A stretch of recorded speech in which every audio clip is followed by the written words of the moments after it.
Doutor, meu marido disse que amou que você alinhou o cacete dele. Isso é verdade? Como é que é? Não alinhei cacete de ninguém não. Tu tá ficando doido ele, é, mano. Mas que é mal aqui, ó. Aqui, que eu vou alinhar aqui o cacete dele aqui. Mas que é doido, mano. Sai daqui, vai, te embora. Vai, tu é doido.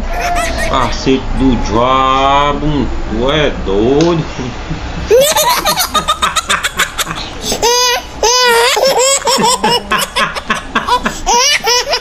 Tu é doido, é? Faz cacete do diabo, pô, de alinhar cacete de ninguém.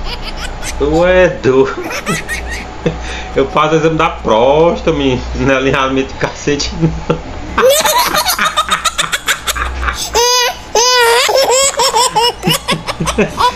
É doido.